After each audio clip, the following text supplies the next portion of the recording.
Bien, bonjour à tous. Content d'être là avec vous et merci déjà de nous donner la parole.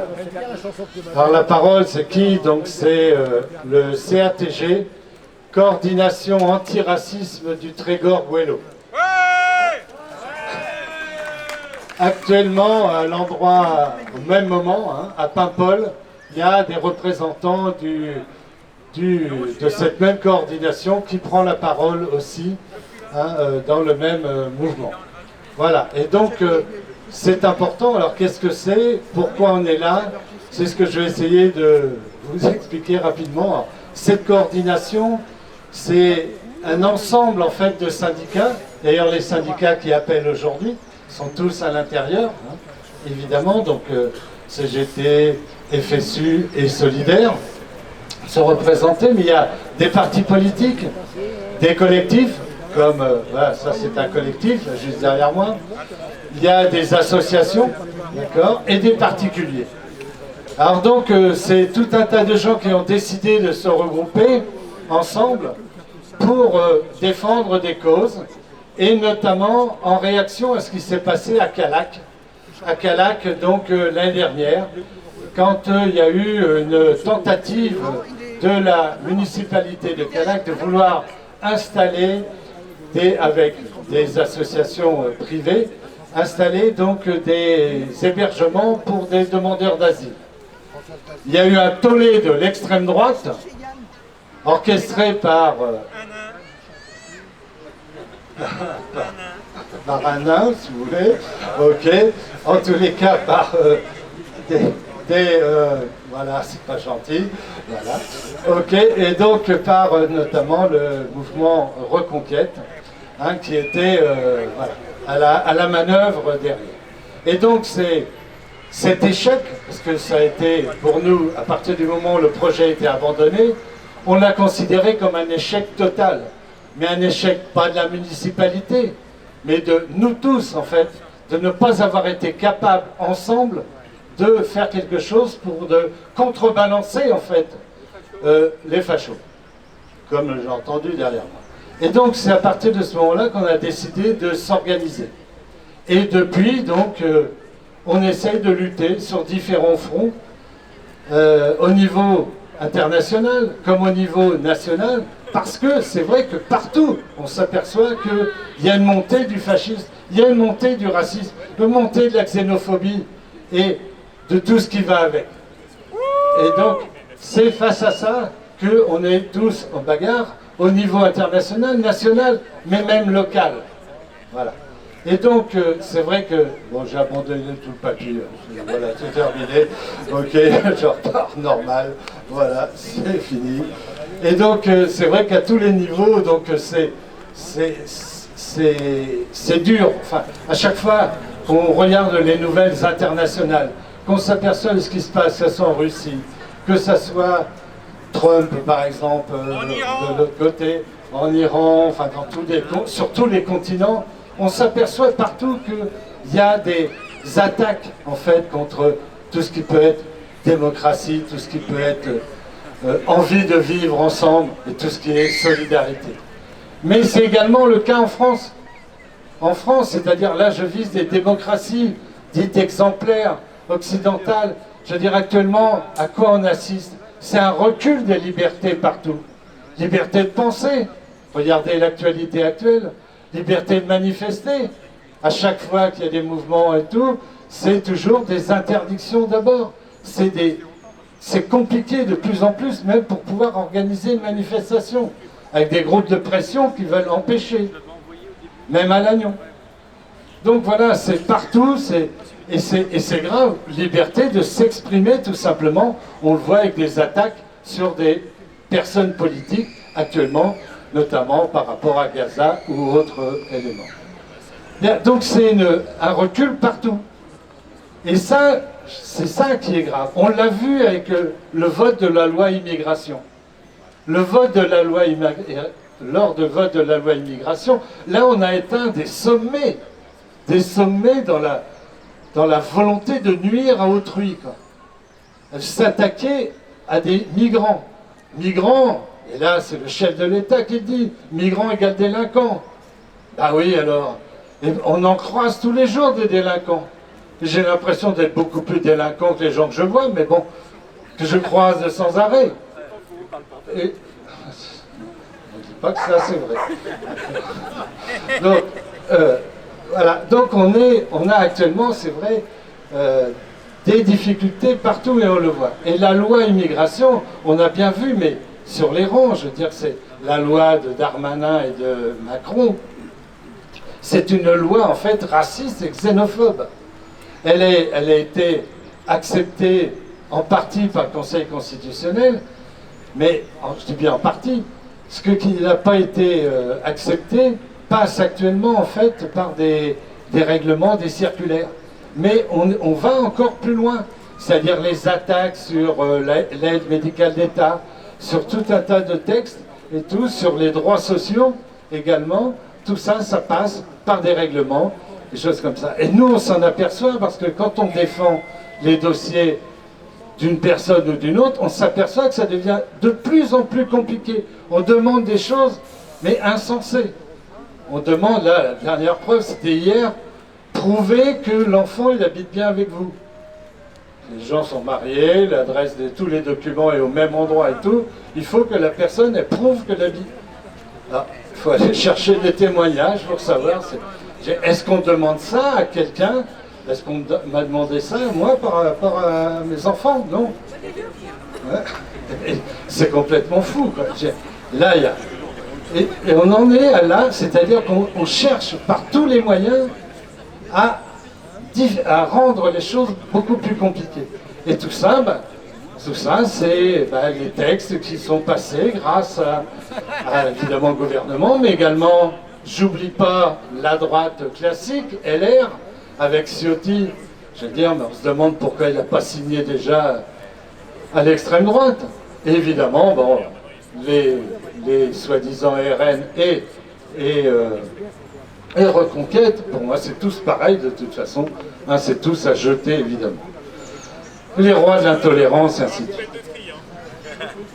Je fais pas de tri. Ah oui. J'essaie de m'y retrouver là-dedans quand même. Voilà. En prenant donc les exemples, en fait, face à ces mesures qui sont de plus en plus dures par rapport aux personnes, on s'aperçoit qu'ici, et là je parle de Lannion, et maintenant je reviens sur Lannion, on a une femme avec 3 enfants qui va être à la rue demain, le 2 mai. Voilà. Parce que, évidemment, comme l'État ne fait pas son travail, c'est-à-dire que la préfecture ne répond jamais aux demandes de la personne qui ne peut pas être expulsée, c'est pas possible.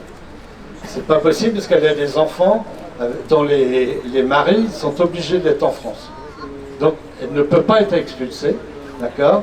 Mais on ne veut pas lui donner de logement, enfin, on ne veut pas l'aider comme ça, on ne veut pas lui donner de titre de séjour, si bien qu'elle est condamnée. Alors le département a aidé pendant un moment, mais au bout d'un moment, elle est obligé de s'arrêter. Et donc, en fait, c'est bien l'État qui est responsable de cette situation.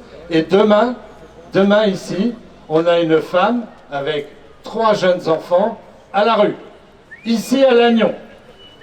C'est incroyable, mais c'est les conséquences directes de cette loi Darmanin-Macron. Et ça, ils n'en parlent pas, bien sûr. Actuellement, on a également une grand-mère avec son petit-fils. Là, c'est pareil. Là, elle peut, du jour au lendemain aussi, se retrouver à la rue. C'est toujours à Lannion. D'accord? Et puis, bon, je ne parle pas, là, il y a à Trégastel, on a une famille albanaise qui est menacée. Hein, vous savez qu'à Perros-Guirec, ça a encore été un échec aussi de notre part, et on ne veut surtout pas que ça se reproduise à nouveau. C'est-à-dire qu'on doit se battre, il faut qu'on réussisse absolument à ce que ce qui est arrivé à Perros n'arrive pas, et que donc on puisse, ici à Trégastel, sauver encore une autre famille, comme on a pu le faire là récemment avec une famille de Ploubert. Hein, je vous avais parlé d'une famille dans une dernière manif, une famille de Géorgiens qui était menacée, et je peux vous assurer que ça va être bon pour eux. Ils sont convoqués début juin, et ils vont avoir des papiers. Voilà, normalement, évidemment. S'il ne change pas d'avis d'ici là, évidemment, mais voilà. Donc, enfin, en conclusion, hein, parce que là, je suis parti. Voilà, en conclusion, je veux dire que ce qu'on veut, nous, en fait, nos valeurs, c'est celles un peu qui ont été reprises dans le discours intersyndical de tout à l'heure. C'est ces valeurs-là, évidemment, qu'on défend. Et c'est la solidarité contre la haine, évidemment, contre le racisme, contre la xénophobie.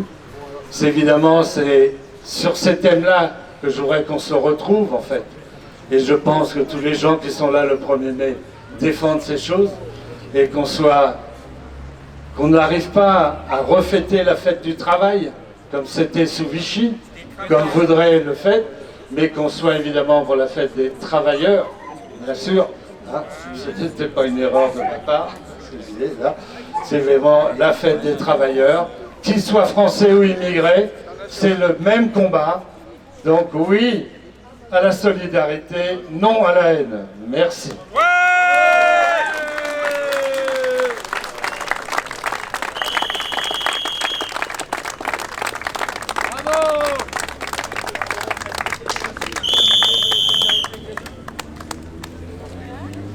Un petit mot pour l'idée, et puis après on passe la parole aux amis de la commune. Oui, merci. Ne partez pas sans votre brin de muguet, donc en solidarité donc, avec Gaza. Donc voilà, il y a l'association France-Palestine Solidarité là, qui est derrière vous, donc qui propose du muguet. Voilà. Donc dans le cadre d'une action, donc un appel à dons SOS Gaza, donc par l'association France-Palestine Solidarité. Voilà, merci. Bonjour à tous, je vais intervenir au nom des comités Trégor-Argoat des Amis de la Commune de Paris 1871. Avant de chanter l'Internationale, je vais vous dire un petit discours. Moi, ça ne durera pas 30 minutes. Hein.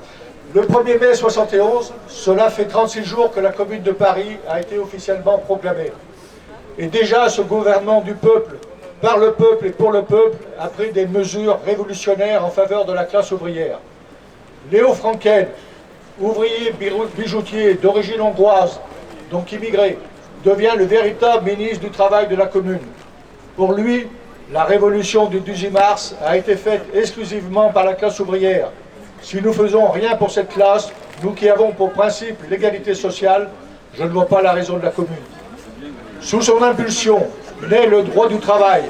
3 décrets majeurs sont pris.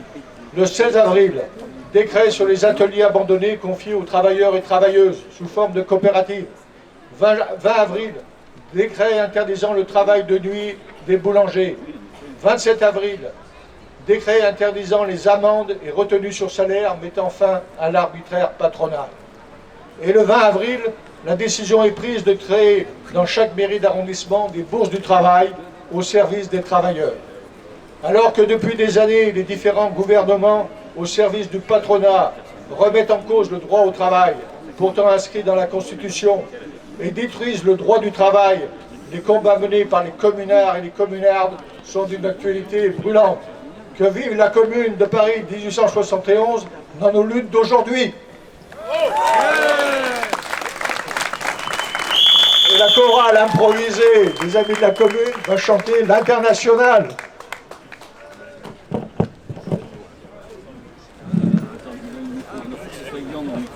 Non, on règle le micro pour nous.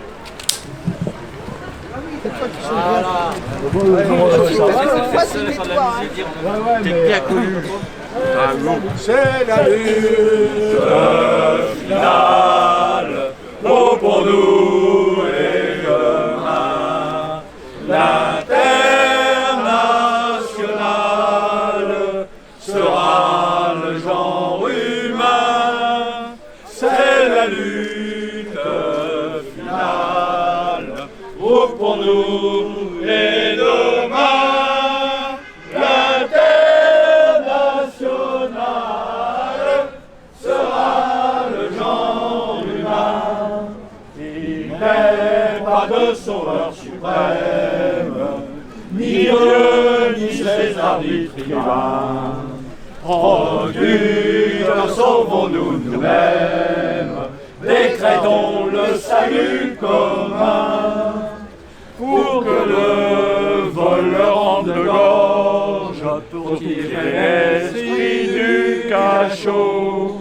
Soufflons nous-mêmes de notre forge, battons le fer quand il est chaud.